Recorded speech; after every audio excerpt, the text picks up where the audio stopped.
Land of Dawn for game number 2 between EVOS as well as GEEK fam. Remember, this is a best of 3, meaning if EVOS Legends win another game, GEEK fam will have to pay their respects. They definitely have to try and be a bit more aggressive here.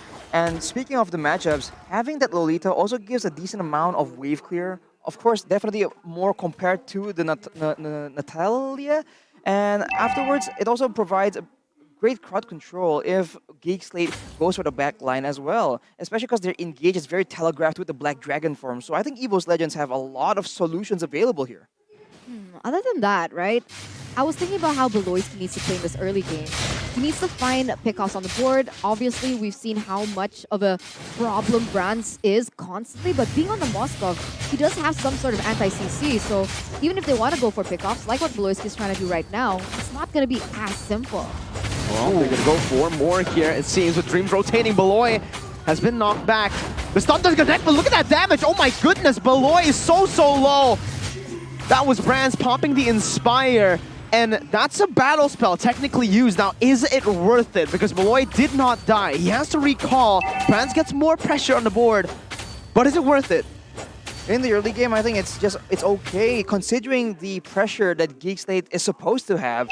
Right now in the early game, before the ultimates are available, EVOS Legends have a bit of a window where the wave clear and the pressure actually can match up to GEEK SLATE. But now with the first turtle spawning, this is where things get a bit hairy for both these teams. Vision is important, and they need to know where is Natalia and where is Lolita, right? Both these players, if they are missing from the map, that is a huge amount of pressure in the back of the minds of the players involved in this turtle take.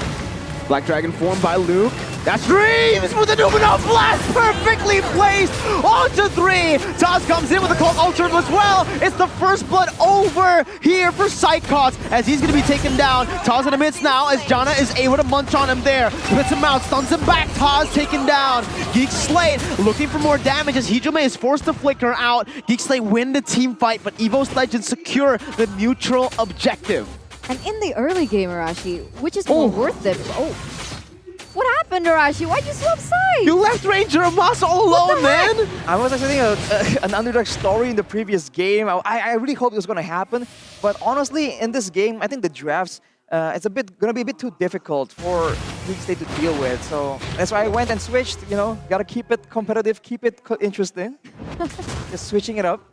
Alright, okay. 3 minutes in the game right now. It does seem like GEEK SLATE has a little bit of an economy advantage. It's not too heavy just yet. It's not as evident just yet. And it turns out, 5v5, GEEK SLATE were able to get the better trade in that team fight. Well, why is that? They have a lot more long damage potential here. They have the Barats, and they have a lot of sustain as well. And the Numenor Blast gets cancelled out though, so GEEK might go aggressive here. 2 Cold Altars already. Dreams losing a whole lot of HP as Psychots rotates over. Luke doing the same thing. That's the wall, preventing Luke to do anything more. And man, the gold not swinging here because GEEK SLATE, just like UBS Gold, they're investing and they are getting the value. 885 gold. Shadera's been free farming this game unlike the last. So already a big improvement coming in from GEEK SLATE, and they're going for these big team fights. And we talked about how a boy needs to be proactive and how that means Hijime will be able to get a lot more Cold Altars. But now Beloyski gets jumped on, and he is the only hero right here that isn't really a team fight presence. So early on, the fact that GEEK SLATE was able to fight in the pit, used the Daytona's Welcome to sustain and do a lot of damage at the base damage, I think EVOS Legends need to be careful in how they position here, because if they spread out the way they did in game number 1, I think they have a better chance of winning. Well, with the turtle now spawning back in, it's GEEK SLATE who has more pressure to play with. EVOS Legends can go for it. Luke's actually used the Petrify there. Pops into Black Dragon form. Janna secures the second turtle of this game, pushing their lead to a 1,000 gold lead now as EVOS Legends are able to find a little bit up top. But Shadera actually steals the gold buff away with this carry, and that's going to be Beloy, who launches onto Brands. That's a boy with a Cold Altar. Brands still able to flicker out. Not flickered, it's the dash with the Inspire. 2 Dreams with a flicker back. Brands still surviving. Whoa. How do you take this man down? A boy with a Stampede brings Dreams back, but the Cold Altar from Hijime outplays Beloy. That's the bulwark as well, but Shadera fights it. Hijime is going to fall. GEEK SLATE have done it. It's a double for Shadera. The 3v3 won by the Geeks. 2,000 gold lead now as Taz trying to clear the way, prevent any more casualties from happening, which is basically the tower, and that was a really good setup for Geek Slate. Initially, I thought it would have been bad for Geek Slate, but they're actually able to turn it around, and now with the 2,000 gold lead here in the 5th minute, what are the items looking like, Arashi? Well, the gold lane is not too far different. There's a bit more components built up by Chidera, going in for the Demon Hunter sword most likely in the second item. So it's still pretty even, but everywhere else though, they already starting to build towards their power spikes. Having the Jetta Talisman on a boy means more spammable spells, a lower cooldown on the Cult Altar, and I think that the early game is very chaotic here, and both teams are going for fights without without planning it out, setting it up properly. So in a way, it does benefit Geek Slate when it fights goal like that, because they do have more dynamic playmaking tools. But for EVOS, they still have a chance of coming out back here. Good stun. Doing on blast as well. Beloyski gonna be stunned up, but that's a very well-timed Cult Altar by a boy. Chidera picks up the turret up top, and Geek Slate are just playing it really objectively. Slow tempo. Very unlike Geek. But notice how EVOS Legends, they're not fighting back either, right? You mentioned about the power spikes from hitting, and it seems like EVOS Legends, they're nowhere near that just yet. And you can see that they're not over-committing onto these. But we'll see. It seems like EVOS Legends, they are going to try and look for a trade on the turtle, or even look for a pickup. It's a good trade there, a good reset, as Luke is going to be caught here. That's the knockback by Brands, actually saving Luke. Black Dragon form now popped in as Luke is going to be able to jump into the backline once again with a Petrify. Locking 4 members in place, but the Cult Altar saves him right here. It's going to be the turtle over to Jana QT. His Dream's going to be taken low. Flickering out. Luke down for the Lord. XP for Turtle. My bad, not Lord. As Geek Slate are still waiting, using this gold lead. Hijume was forced to flick around, and that's turret number 1 in the mid lane down. That was a very aggressive play from Geek Slate, even though Luke is already down to such a low amount of HP. He still goes in aggressively as Beloy tries and follows suit with that aggression, with the execute as well being used. I think Geek overall still comes out on top there, but it shows again that EVOS Legends need to pick their fights properly, because otherwise it's going to be way too difficult. And I do think that Dreams landing a big Numenon Blast seems to be one of the key tools, the key win conditions for EVOS Legends, because when that does not happen, you can see that Geek Slate get a lot more confident in how they want to move forward aggressively without anything to punish them.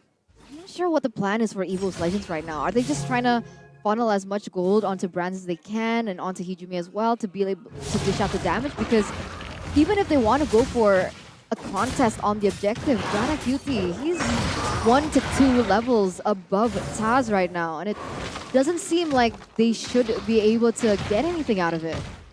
I mean, if we take a look at the gold differences, right, you can really see how the Feramis just has more ways to deal with the Valentina right now in the patch. And earlier when we saw the emblems, I do want to highlight Psychons with the Weapon Mastery, right? He actually went for the Weapon Mastery instead of the High and Dry up top. There's a Black Dragon form responded to by a Black Dragon form as well. Chidera picks up a turret down below. But with the Weapon Mastery, what it does give EVOS Legends is more room to scale into that later stage of the game, right? Psychons is going to be constantly dealing more damage with more items. Unlike the High and Dry, it really focuses on early game pressure and snowballing. But the issue is that later on in those team fights, Psychons is going to be so reliant on that Wild Charge being available. And of course, in the right situations, if it's used in the right moment, it's a huge damage tool, a huge crowd control tool as well. But it requires Geek Slate to be all clumped up. And considering they do have a Feramis, that is possible. But for the most part, I think Chidera is going to be way too aware of that possibility. Now though, with Beloyski on the top side, EVOS have a chance, but they don't have that kind of dynamic engage they had in game number 1.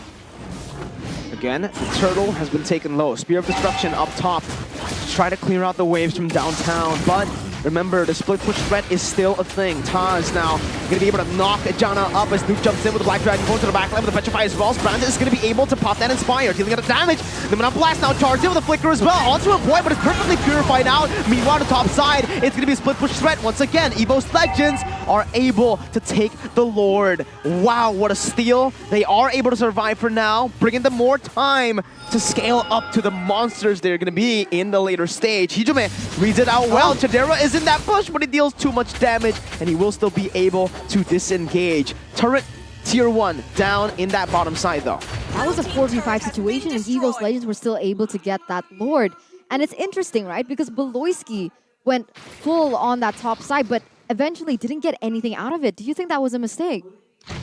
He was just pressuring, and I think he was trying to make EVOS Legends split up a bit more because he needs members to be alone, right, to get full advantage of that high-end try over there. So GEEK Slate, I do think it makes a bit of sense. They have the stronger picks as well, so they're trying to use the early game power to try and do something, but they go for a fight from 5 different directions right here. Called Alternate on Blast. Brand's gonna be brought back into the team. Where is he? He's in the midst of it all. He actually dashes forward. Beloy finds the kill. Hijime flickering out from the passive as Taz jumps in with the Razor's Wrath. Finds a kill back. Still able to sustain for a bit, but Jana takes his life.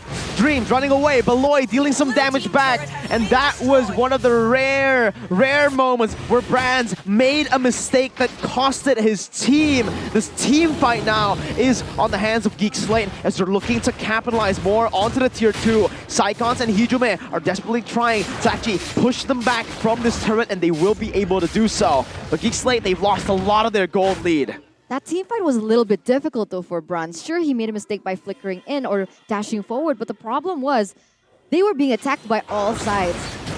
EVOS, GEEK Slate were able to get into that back line, was able to get Bronze, as we're going to take a look at the instant replay here, Rashi. You can see that initially GEEK just go a lot, and look at Chidera. He just comes in from the back, from the side there, and has his eyes straight onto Brands. And I think Brands was trying to try and counter that aggression with aggression of his own, but unfortunately, considering the composition, considering how EVOS needs to set up for a proper team fight, GEEK Slate finally get that messy team fight where their composition with more AoE, more crowd control at this moment, with Luke on the lead song, can do a lot more damage. So EVOS needs to be a bit more careful and open up the map, because aside from having members from GEEK Slate just flanking around, they still need to be concerned about Beloyski. He is still a very legitimate threat for the backline, especially for Brands on that marksman. Yeah, he's been so annoying so far, being able to pressure, being able to get pickoffs, being able to open up vision as well. Beloyski has been a huge factor, and other than that, I don't know, Cyclops and Grok, I don't really feel like it's a really good mix. I haven't seen the Wild Charge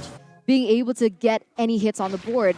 Last team fight, he tried to trigger the Wild Charge, but Luke was just able to Black Dragon form out of it, and it hasn't really had an impact so far.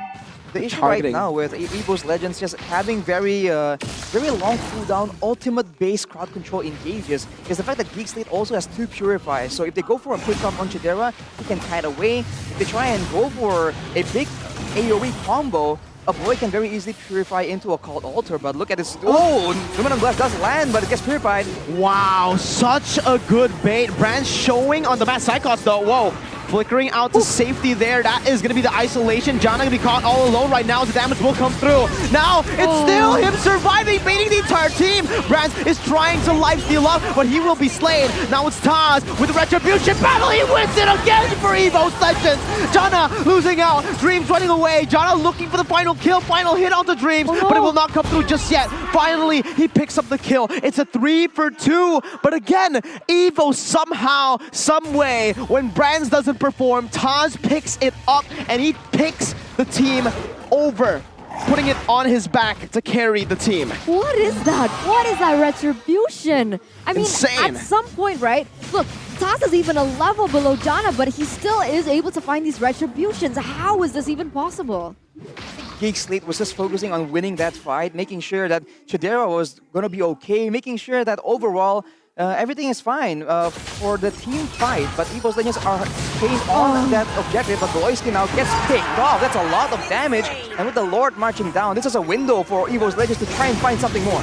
Oh man, how are they going to defend this here? The carry is the main option. Luke with a very good Petrify finds a kill. Chidera picks it up. Now EVOS Legends are backing off. The Lord has been defended, and it's not just by the carry, it's mainly by Luke who found that beautiful Petrify. Psychon's finding the wall, but doesn't have the Wild Charge to follow it through. GEEK Slate are going to be able to micromanage these waves, and just like that, it's a beautiful defense from the side of GEEK Slate. 3,000 gold lead for GEEK Slate up until this point. And it seems like EVOS Legends, even though they are behind, they still have the ability to, you know, stay relevant. I think the damage coming from Hijime is starting to hit onto the members of GEEK Slate. Chidera knows this, and instantly you see an Athena shield. It seems for EVOS Legends, it's just very difficult for them to try and contest rounds because they have a lot of tanks, technically, 3 members.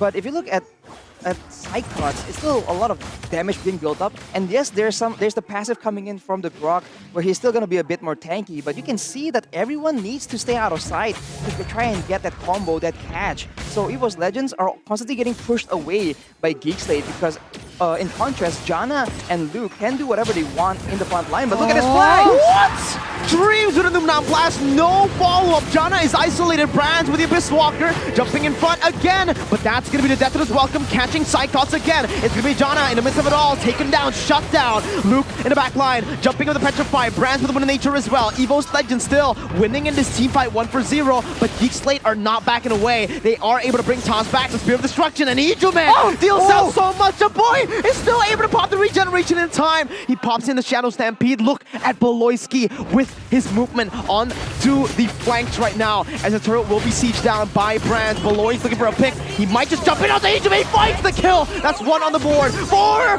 GEEK. But the boy's gonna be stunned up by the wild charge, and now a boy, he still survived. Chadera now jumping back in with the distraction that a boy has bought for the team. Brands already able to lifesteal back up with a few hits onto the mini waves. Now the wall plays thin, but GEEK SLATE are putting some pressure back in. EVOS Legends need to recall. What a series! They have to be careful though, right? Because now Brands already has the Haas Claws. He is going to be a little bit more sustainable in these team fights. And GEEK SLATE, instantly, reaction time. They're going to be able to open up the map and open up vision for the next neutral objective, which is the Lord. We'll see here, Janna, Cutie, and Taz. Who is going to win that Retribution battle again? There's a Retribution battle to be concerned with, but also the bottom side. With the Spear of Destruction, Brands is able to disrupt the lane equilibrium and make the wave push for EVOS Legends. So now GEEK SLATE are the ones pressured, but look at the damage. Chadera, half HP already, and EVOS Legends, they try and make a move as Luke goes for the Black Dragon form.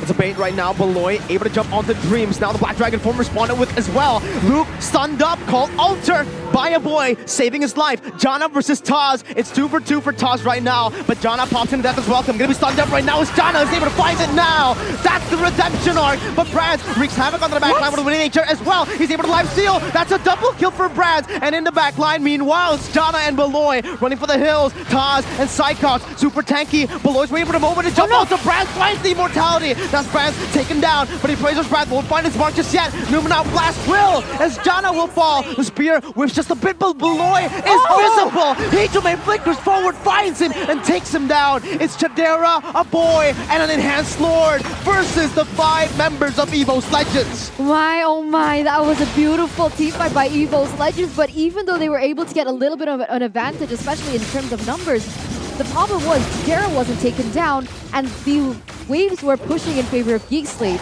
We'll see. I mean, 3 members taken down. Seems like EVOS Legends, they want to go for an aggressive play here. They really do. They want to go for the end. 1.2k gold lead. That's the gold lead for GEEK SLATE. It's all down, but wow, Chadera and a boy still able to clear out the waves. This is really a top-tier game, and GEEK SLATE are proving that they are a top team themselves. EVOS Legends, you're like trying to make something happen, waiting for an opportunity to trap members of GEEK SLATE, but no, they have to go back and get their own buffs, set up the waves again, and now both teams waiting for the next Lord, 95 seconds, and during that time, anything can happen.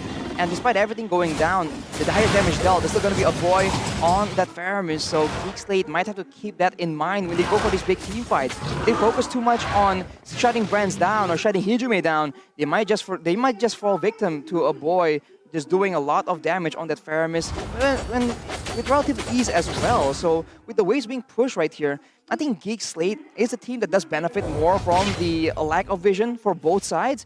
But later, once both teams are once again dancing around the Lord pit, I do think that EVOS Legends are the ones with more tools to try and play it more reactively, and that is the main difference. I mean, I agree with you in that sense, but have you seen the way Luke's been playing?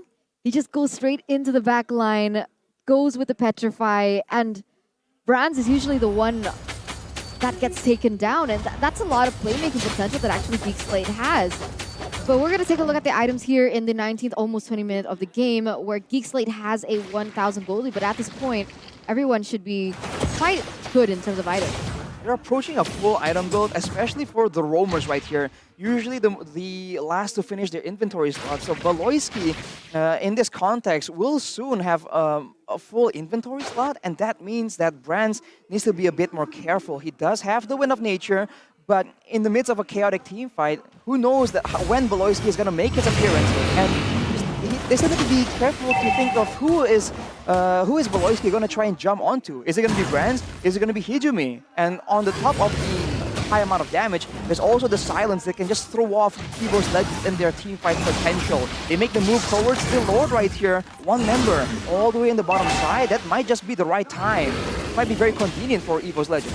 EVOS Legends are trying to manipulate those side lanes, right? They're trying to push, they're trying to create pressure onto GEEK Slate, realizing that the Lord is already half health. Ganakuri, as well as Taz, once again, that Retribution battle is gonna start now. Whoa. It's gonna start here. That's a very aggressive move. Chadera stunned up. That's the Immortality pop. Brands now, but he's gonna be collapsed on. That's the Gold Altar by a boy. He saves his team, but at what cost? That's the Evolved Lord taken very low. But Lloyd's still able to escape as the Doom Blast gets charged in. Finds two members. Let's see the Lord. It's taken down. Brands for the Evolved Lord. Now I don't know what. Wait, Hijime finds a pickoff back. And just like that, it might actually be worth to EVOS Legends now. It might be worth, but do they have enough damage to go in for the siege here? Ooh, EVOS Legends can use the waves very efficiently, and they can buy some time, wait for Brands to come up. He is up, he's out of the map for 25 seconds right here, but EVOS Legends can very easily wait for the right opportunity, and once he's up, Valoisky will be the one that isn't on the map. So now, with the gold advantages equalized, EVOS Legends will be available, will be able to make the play happen, unless GEEK Slate wants to bring the fight to EVOS Legends instead and go for a fight knowing that they have a gold lane advantage, especially right now at 22 minutes of the game with everyone having a full inventory slot. Oh, Cyclops, he's trying to buy some time here. Twice already. This is the second wall that he's put up. He's trying to buy some time for Brands to hit, but oh my god. It's also a good bait here. Chadera gonna be caught in a Noonan Blast. That's the Flicker not ready just yet. Chadera still able to free hit in the back line as he's able to dash away. That's the petrified by Luke, and that's the friggin' back from Jana QT. He brings the entire team back. Hijime and Dream, but Brands has rotated over back to the team fight right now. Chadera picks up an Unstoppable, and EVOS Legends will have to back away. GEEK Slate with another beautiful defense. I feel like EVOS Legends were too precious to try and find a fight where you can see that Brands was nowhere close to the beginning of that fight. So I think they were just trying to make it work way too hard, and GEEK Slate, they can punish them because in this late stage, it's not that GEEK Slate has no items. They're also sitting on a full inventory slot. They have a late game gold lane as well in Chadera. And you can see that in that fight, a boy was just splashing damage left and right. So EVOS Legends need to respect the potential for GEEK Slate to just win it out with brute force in this late game stage. This is an N angle here for GEEK Slate. The mini waves aren't there. Taz gonna be able to actually, he jumps back in with the dash and the taunt right now. The Cold Ulcer will be placed down. A boy is looking for the end right now. That's gonna be Taz with the Appraiser's Grab, dealing a whole lot of damage. Immortality right there by Taz, and he's gonna be brought back to the team once again. A boy finds the kill, but guess what? The minion waves have been cleared out. EVOS Legends have bought enough time for the rest of the team to respawn, all only for Taz's death. I think with that, they got a pretty good trade, right? It's a good defense once again, not just by GEEK Slate, but with EVOS Legends doing the same thing. EVOS Legends were able to defend and stop the end push from GEEK Slate, but at what cost? Now the jungle won't be up once the Lord is there in the picture, and GEEK Slate has a window here where they can still go for those pickoffs instead of going for the Lord dance that in a way benefits EVOS Legends. So all the cards are in the hands of GEEK Slate right now, and EVOS Legends are the one that have to try and predict a bit more how GEEK Slate wants to play it out. So the fact that they're able to pressure and use the potential of ending the game to just cycle the death timers even longer, I think is very valuable. There'll be about a 10-second window where GEEK Slate can pressure EVOS. Seems like they're going for it here, Neko. I mean, right now, GEEK Slate, they're already rotating here. EVOS Legends, I think they're going to contest though. Brands already there. They have to be careful though. Look at that positioning coming in from Brock. Spear of Destruction, Noonan Blast as well, cancelled out by Luke. Brilliant cancels, the boy is able to rotate inside, jumps in with a wild charge, but it's Chadera who finds the Lord. EVOS Legends on full retreat as Psychots gets taken out in the front. GEEK Slate, they're able to secure the Lord, and this might be it. It's an Evolved Lord in the 24th minute of the game. And the death timers are at an all-time peak right now. 60 seconds left. They have the man advantage, they have the Lord as well, and they have all the kits in their arsenal to be able to win this. And we'll see what exactly happens. They have to be careful of the counter though. There's still a lot of crowd control in the hands of EVOS, and there is a lot of AoE on Valentina and Moscow, but here we go. Brand still in the back line to the Abyss Walker as well. No, without flash from the back, finding 4! No, it's just 3 as Beloy is able to open up some space for Tadera as now he's free hitting onto the base. The Lord is taken very low. Brance is down. GEEK, SLATE have done it. They've come back from a crazy game and it's here equal once again.